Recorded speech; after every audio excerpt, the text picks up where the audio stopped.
Bismillahirrahmanirrahim. Assalamualaikum warahmatullahi wabarakatuh. Innal hamdalillah nahmaduhu wa nasta'inuhu wa na'udzu billahi min shururi anfusina wa min sayyiati a'malina.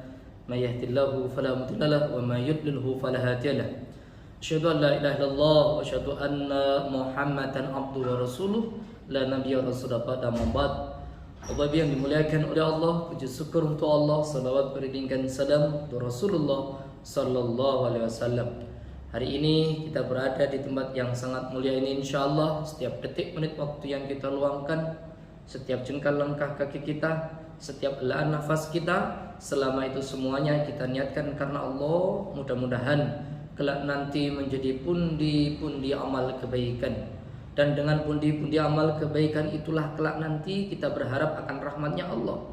Dan dengan berbekal rahmat Allah itulah kelak nanti insyaallah kita akan menjadi hamba-hamba yang senantiasa dimasukkan ke dalam surganya Allah.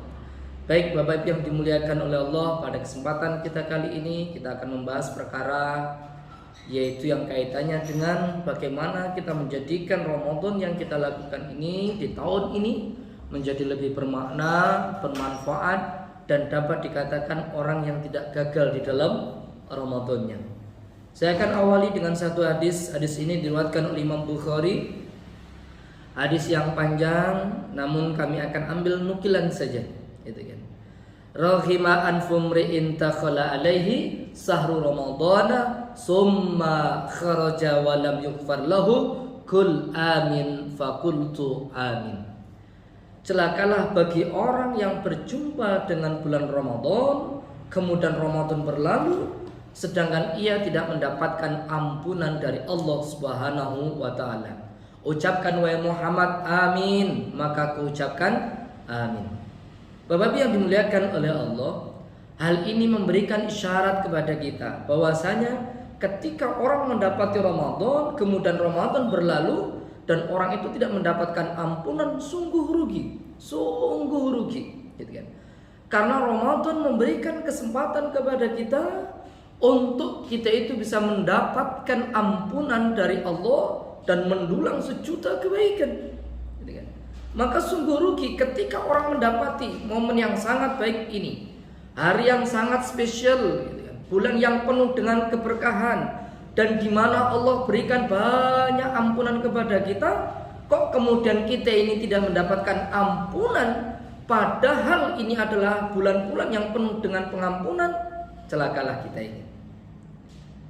Lah, seorang salaf pernah mengatakan, inna min sawabil hasanati hasanata ba'daha wa inna min jazai sayyiati sayyiata ba'daha. Sungguhnya di antara balasan amal kebaikan adalah kebaikan selanjutnya, dan di antara balasan dari amalan kejelekan adalah kejelekan selanjutnya. Kalau Ramadan kita diterima oleh Allah, kalau Ramadan kita bulan ini itu diterima oleh Allah, maka insya Allah kelak nanti usai Ramadan kita akan dimudahkan oleh Allah untuk senantiasa kita bisa berbuat kebaikan setelahnya. Namun sebaliknya, kalau tandanya Ramadan kita kali ini itu tidak diterima oleh Allah, maka mohon maaf sekali, jangan-jangan setelah Ramadan berlalu ini kita tidak mendapatkan kesempatan atau sulit kita untuk berbuat kebaikan. Sehingga orang yang dimana yang mendapati Ramadan, gitu kan, dan Ramadan berlalu, kemudian Allah terima amal-amal kebaikan kita ini di bulan Ramadan, maka salah satu tandanya yaitu orang itu akan dimudahkan oleh Allah untuk senantiasa ia itu mudah untuk beramal kebaikan. Yuk sekarang kita bertanya pada diri kita masing-masing, apakah kita ini orang yang mudah sekali untuk berbuat kebaikan setelah Ramadan nanti berlalu? Ataukah justru Ramadan berlalu, kemudian setelah itu kita tetap menjadi orang yang sulit untuk beramal kebaikan? Kalau kemudian setelah Ramadan berlalu, kemudian kita mudah sekali untuk berbuat kebaikan, amal ibadah kita semakin meningkat, bacaan Quran kita semakin istiqomah, sholat malam kita semakin giat kita lakukan, puasa sunnah-sunnah kita senantiasa terus kita lakukan. Bisa jadi itu tandanya amalan Ramadan kita itu diterima oleh Allah. Dan mudah-mudahan kita termasuk orang yang kemudian dijanjikan oleh Allah, yaitu siapa? Orang yang senantiasa mendapati Ramadan, Ramadan berlalu, kemudian kita ini mendapatkan ampunan di sisi Allah. Bayangkan, itu doa, salah satu doa dari malaikat Jibril, dari 3 doa yang sangat terkenal, yang kemudian yang mendoakan adalah malaikat, yang mengaminkan itu adalah Nabi, gitu kan? Mana sangat mungkin bahwasanya doa itu mustajab. Bayangkan, yang mendoakan itu malaikat, kemudian yang mengaminkan itu Nabi, gitu kan? Baik, Bapak Ibu yang dimuliakan oleh Allah, gitu kan? Di antara beberapa tanda kalau Ramadan kita itu tidak diterima oleh Allah, bahasa yang lain Ramadan kita itu gagal, gitu kan? Pertama, orang itu sulit untuk senantiasa bertaubat kepada Allah. Sulit untuk bertaubat kepada Allah, gitu kan? Maka yuk bareng-bareng kita berintrospeksi diri, gitu kan ya. Senantiasa di bulan Ramadan ini kita jadikan momen yang terbaik untuk apa? Banyak mohon ampun kepada Allah, membaca istighfar setidak-tidaknya 100 kali dalam satu hari satu malam. Yang terpendek kalimat astaghfirullah wa atubu ilaih, gitu kan? Dan boleh juga istighfar kita hadiahkan, kita khususkan kepada kedua orang tua kita, apalagi orang tua kita yang sudah meninggal dunia, Masya Allah. Bahkan Bapak Ibu yang dimuliakan oleh Allah, salah satu potongan dari hadis yang awal tadi itu, gitu kan? Salah satu maknanya itu adalah celaka orang yang mendapati kedua orang tuanya masih hidup, kok dia tidak mendapatkan surga lantaran orang tuanya, maka orang itu celaka, gitu ya. Alias, gitu kan? Ketika kita mendapati orang tua kita masih hidup, kok kita tidak bisa mendapati surga lantaran Allah masih berikan kesempatan kita untuk berbuat baik kepada orang tua kita, celaka kita.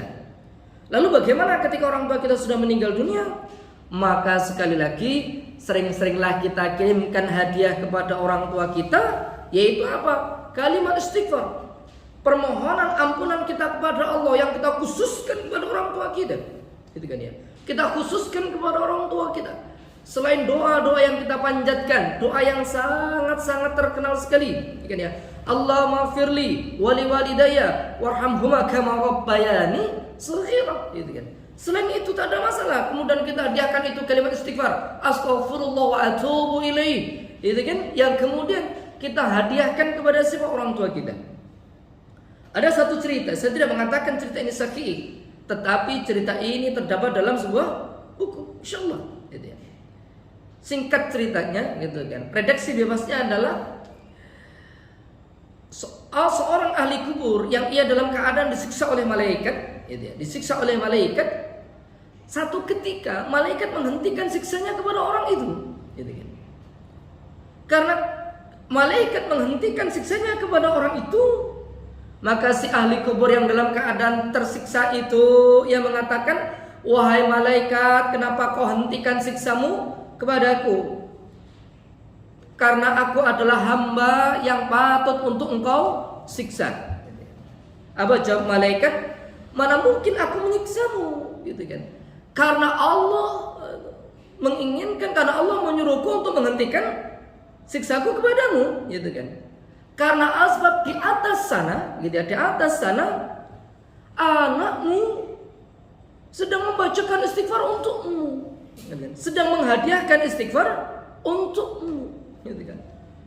Bacaan istighfar yang dimohonkan seorang anak kepada Allah, yang ditujukan kepada orang tuanya, ternyata memberikan efek yang luar biasa kepada orang tua kita yang sudah mati, orang tua kita yang sudah meninggal, gitu kan?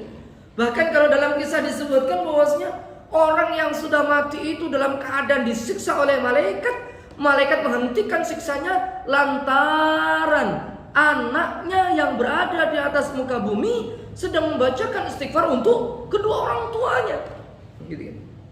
Kedua orang tuanya. Maka betapa dahsyatnya kalimat istighfar yang kemudian kita mohonkan kepada Allah, yang kemudian kita hadiahkan kepada orang tua kita, maka hal itu akan menjadikan efek yang luar biasa kepada siapa? Orang tua kita, terutama orang tua kita yang sudah meninggal dunia.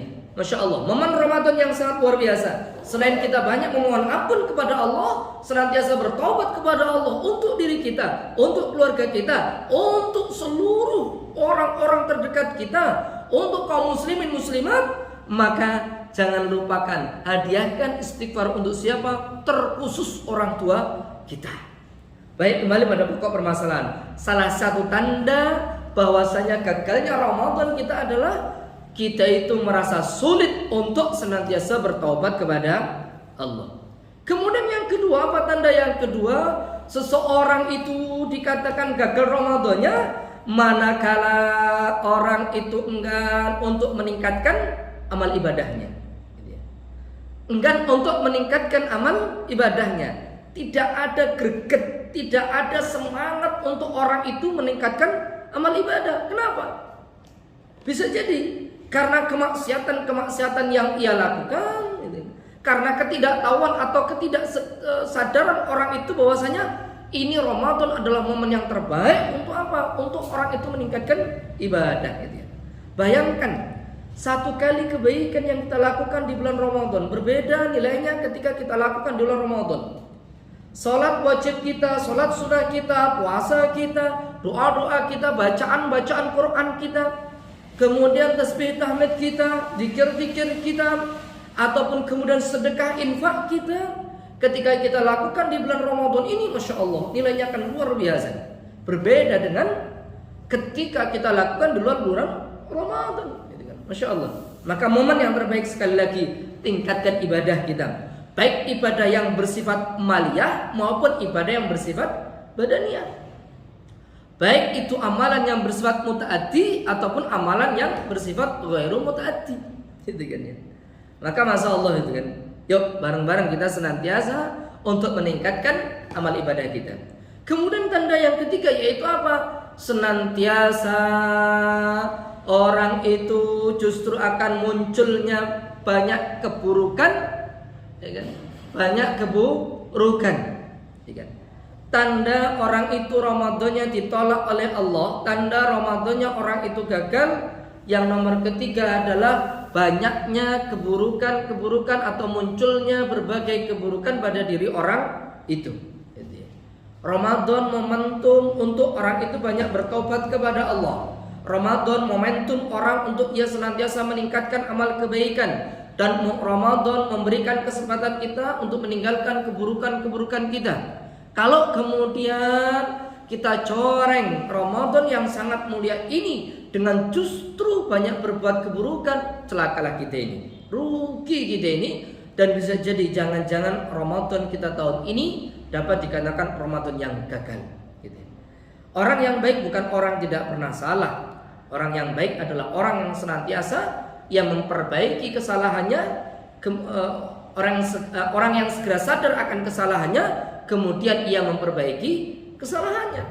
Setiap orang punya masa lalu, setiap orang dulu pernah melakukan keburukan, tapi setiap orang memiliki harapan masa depan. Sekali lagi, munculnya berbagai banyak keburukan pada diri kita pada saat bulan Ramadan ini, jangan-jangan itu memberikan isyarat tanda kalau Ramadan kita itu tidak diterima oleh Allah alias gagal. Baik, Bapak Ibu yang dimuliakan oleh Allah, lalu bagaimana caranya agar kita itu bisa menjadikan Ramadan kita kali ini itu diterima oleh Allah, senantiasa mendapatkan banyak kebaikan? Pertama, yuk kita lakukan Ramadan kita, amalan kita di bulan Ramadan ini dengan senantiasa kita ikhlas mengharapkan keridhaan Allah. Ikhlas. Dalam surah Al-An'am kita diingatkan dalam ayat 162 sampai 163, Qul inna salati wa nusuki wa mahyaya wa mamati lillahi rabbil alamin la syarika lahu wa bidzalika umirtu wa ana awwalul muslimin. Katakanlah sesungguhnya salatku, ibadahku, hidupku dan matiku hanyalah untuk Allah, Tuhan semesta alam. Tiada sekutu bagi Allah, dan demikian itulah yang diperintahkan kepadaku, dan aku adalah orang yang pertama-tama menyerahkan diri kepada Allah. Ikhlas kita mengharapkan keridhaan Allah. Amalan tidaklah bisa diterima kecuali hanya dengan ikhlas. Syekh Ya'qub pernah berkata, orang yang ikhlas adalah orang yang menyembunyikan kebaikan-kebaikannya sebagaimana ia menyembunyikan keburukan-keburukannya. Itulah tanda orang yang ikhlas. Menarik sekali. Menarik sekali apa yang dikatakan oleh beliau. Orang yang ikhlas adalah orang yang menyembunyikan kebaikan-kebaikannya sebagaimana ia menyembunyikan keburukan-keburukannya. Itu kan. Orang yang ia menyembunyikan kebaikannya sebagaimana menyembunyikan keburukannya. Pasti ketika kita melakukan keburukan, tidak mungkin kita itu menyampaikan keburukan-keburukan kita itu kepada orang lain. Tidak mungkin kita itu membuka aib diri sendiri kepada orang lain. Tidak mungkin kita itu menyembunyikan keburukan-keburukan kita itu kepada orang lain, gitu kan? Nggak mungkin, gitu kan? Nah, ikhlas pun demikian. Kalau orang itu melakukan kebaikan, dan salah satu tandanya kalau kebaikan itu adalah ikhlas, gitu ya. Amal itu disandari dengan rasa ikhlas, yaitu apa? Orang itu tidak mengungkit-ungkit kebaikan-kebaikannya, alias ia sembunyikan kebaikan-kebaikannya itu sebagaimana ia menyembunyikan keburukan-keburukan kita. Kalau kita itu punya keburukan, pasti kita akan tutupi. Kalau kita punya keburukan, pasti kita akan sembunyikan. Kalau kita itu punya keburukan, pasti akan kita simpan rapat-rapat. Sama, orang yang ikhlas adalah orang yang dimana ketika ia melakukan kebaikan, ia akan simpan itu rapat-rapat kebaikannya, ia akan sembunyikan itu kebaikan-kebaikannya, dan ia tidak akan sampaikan itu kepada orang lain. Walaupun boleh kebaikan itu diketahui oleh orang lain, boleh kebaikan itu dicatat oleh orang lain, boleh kebaikan itu dilakukan secara terang-terangan, tidak masalah untuk itu, tidak masalah untuk itu. Tapi seandainya kok kemudian seseorang itu menyembunyikan kebaikan-kebaikannya itu sebagaimana menyembunyikan keburukan-keburukannya, maka masya Allah, itu salah satu tanda kalau orang itu dalam keadaan beramal, yaitu dalam keadaan ikhlas. Baik, Bapak Ibu yang dimuliakan oleh Allah, kita lanjutkan kembali pembahasan kita. Yang berikutnya lagi, setelah kita itu ikhlas mengharapkan keridhaan Allah, ya kan? Ikhlas untuk kemudian ketika kita beramal hanya karena Allah semata kita beramal, maka yang berikutnya lagi adalah amalan ibadah kita di Ramadan ini senantiasa kita beriktibar kepada Rasulullah sallallahu alaihi wasallam. Qul in kuntum tuhibbunallah fattabi'uni yuhibbukumullah wa yaghfir lakum dzunubakum wallahu ghafurur rahim. Katakanlah, jika kamu benar-benar mencintai Allah, ya kan? Kalau kita mencintai Allah, sekali lagi ikutilah aku. Maksudnya siapa? Rasulullah, gitu kan? Niscaya Allah mengasihi dan mengampuni dosamu, kan begitu? Dengan Allah akan senantiasa mengampuni dosa-dosa kita. Caranya bagaimana? Kita mengikuti apa yang telah dicontohkan oleh Rasulullah, gitu kan? Oleh Rasulullah.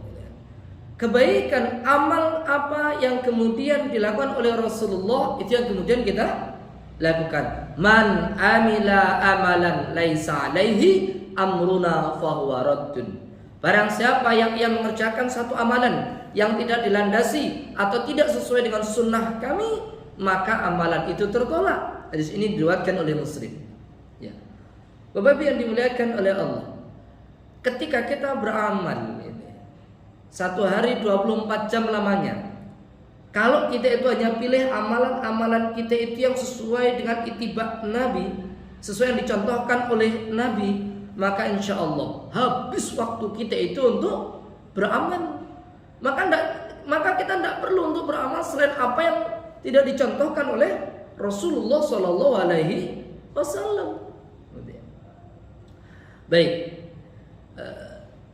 apapun yang kemudian kita lakukan, Bapak Ibu yang dimuliakan oleh Allah, gitu ya.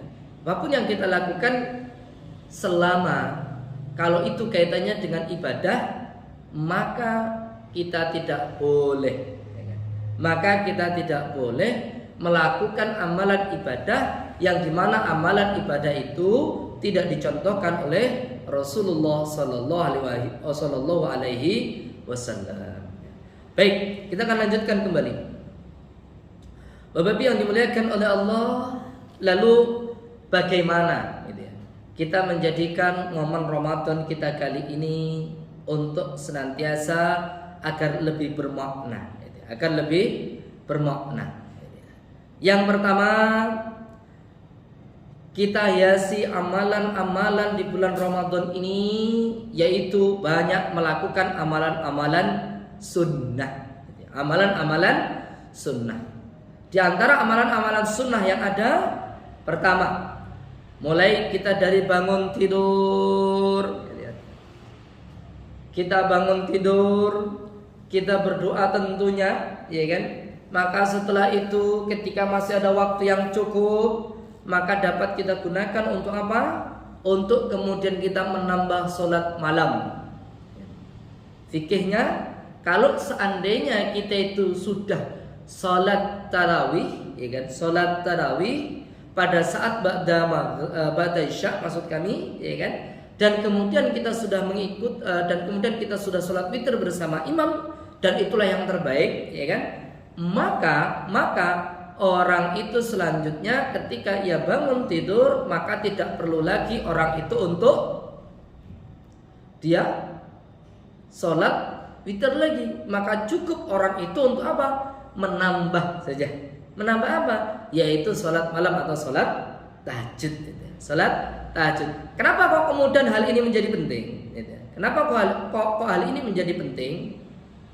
Baik, saya teringat dengan satu riwayat yang dimana kita itu diingatkan oleh Rasulullah Sallallahu Alaihi Wasallam dengan kalimat yang luar biasa.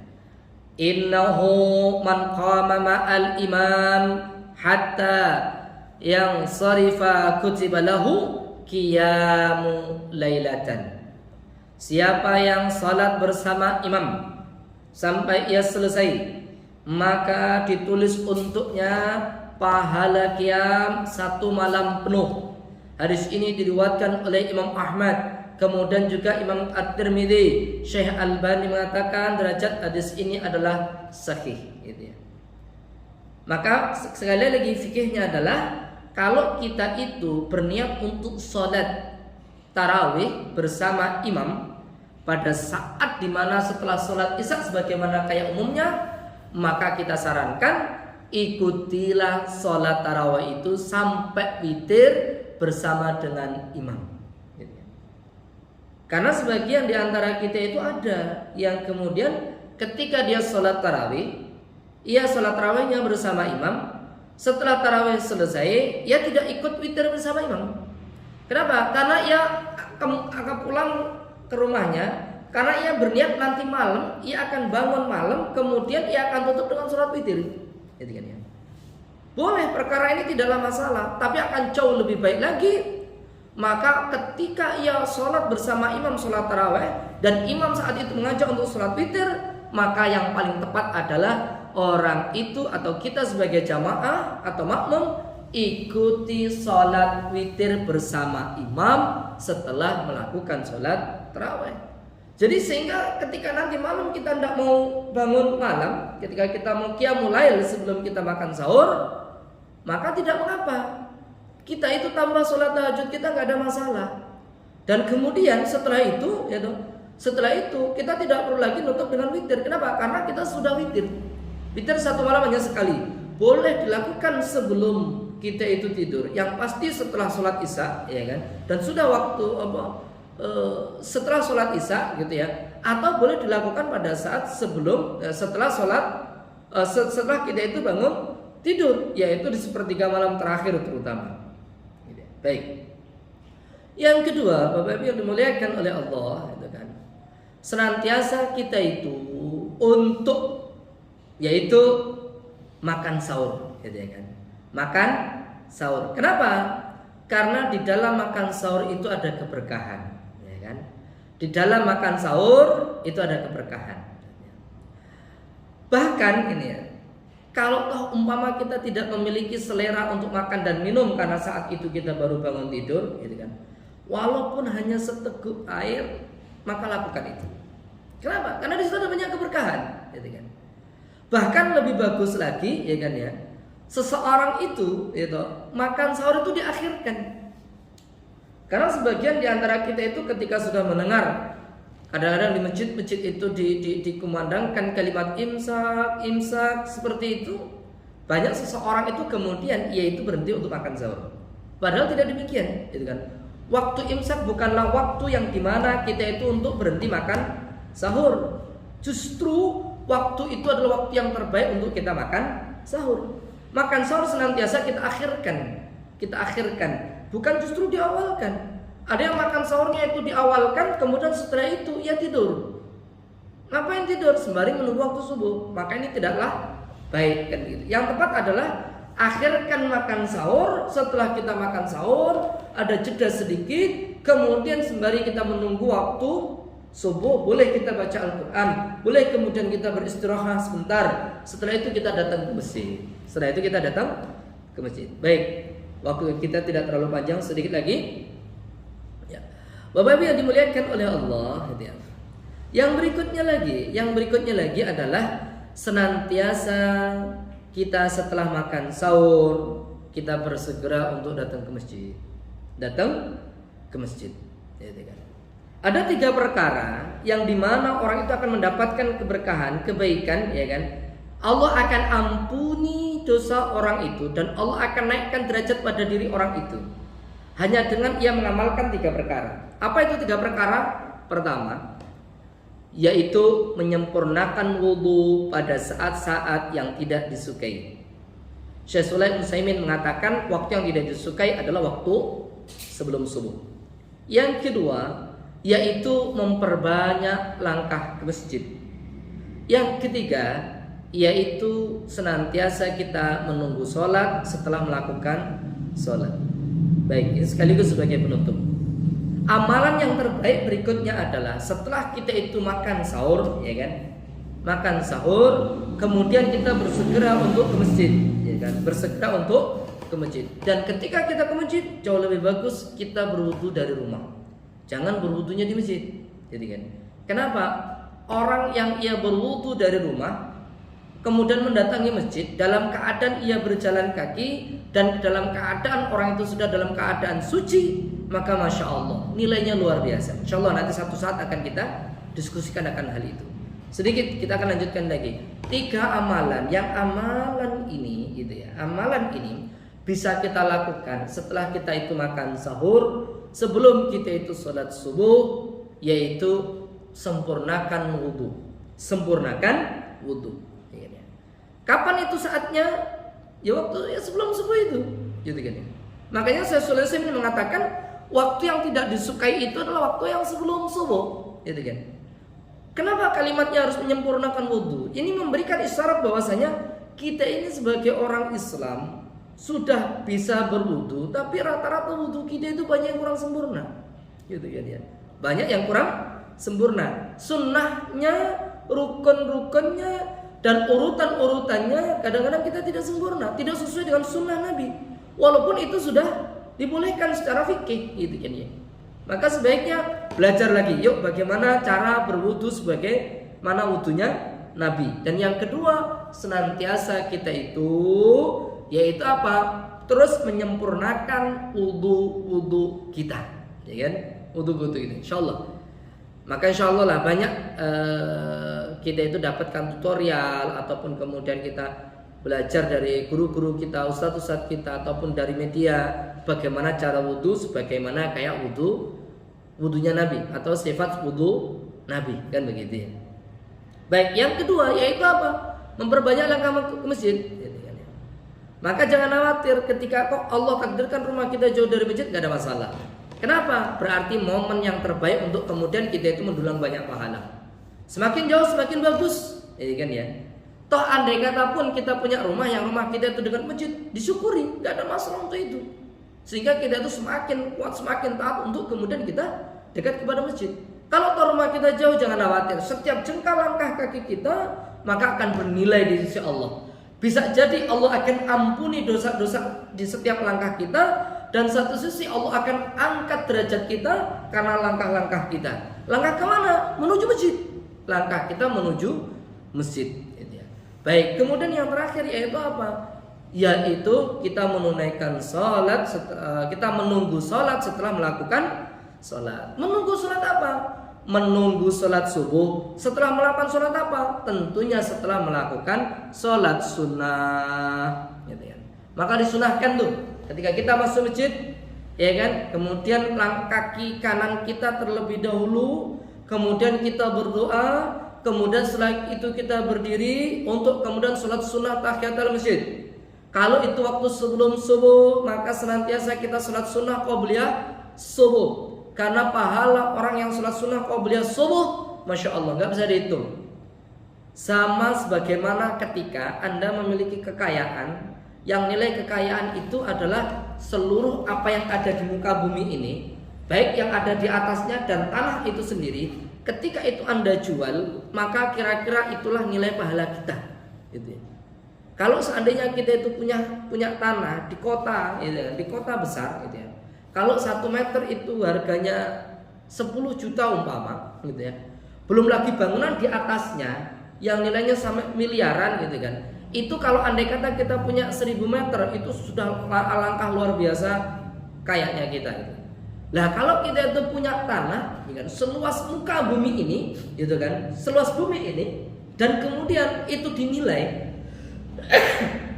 andai kata itu dinilai, maka berapa nilai banyak seandainya itu dirupiahkan, gitu ya. Dan itulah pahala kita ketika kita melakukan sholat sunnah qabliyah subuh, masya Allah, gitu. Maka jangan sia-siakan, ya kan? Baik, jadi sekali lagi yaitu menunggu sholat setelah melakukan sholat. Menunggu sholat apa? Menunggu sholat subuh setelah melakukan sholat. Yaitu sholat apa? Sholat sunnah. Baik sholat sunnah tahiyatul masjid maupun sholat sunnah qabliyah subuh. Baik, itu saja pada kesempatan kita kali ini. Alhamdulillah kita sudah mendapati amalan-amalan yang terbaik kita di bulan Ramadan, dan mudah-mudahan di bulan Ramadan ini kita tidak menjadi orang yang gagal, gitu ya, orang yang celaka ketika mendapati Ramadan. Ramadan berlalu kemudian kita tidak mendapatkan ampunan, naudzubillah. Tidak demikianlah. Maka insyaallah terus kita banyak belajar, ya kan, dari guru-guru kita, dari kultum-kultum yang ada di masjid-masjid kita, kuliah subuh yang ada di masjid-masjid kita selama bulan Ramadan ini. Manfaatkan untuk itu sebagai momen banyak kita belajar, mendulang ilmu pengetahuan, terutama kaitannya dengan pemahaman kita dalam Islam ini, sehingga kita beramal, walaupun amalan kita sedikit, insya Allah akan bernilai besar, gara-gara yaitu amalan itu dilandasi dengan ilmu. Baik, ada benar katanya dari Allah dan salah dari kami. Kita tutup dengan doa kafaratul majelis. Subhanakallahumma bihamdika asyhadu an la ilaha illa anta astaghfiruka wa atubu ilaik. Walhamdulillahirabbil alamin. Wassalamualaikum warahmatullahi wabarakatuh.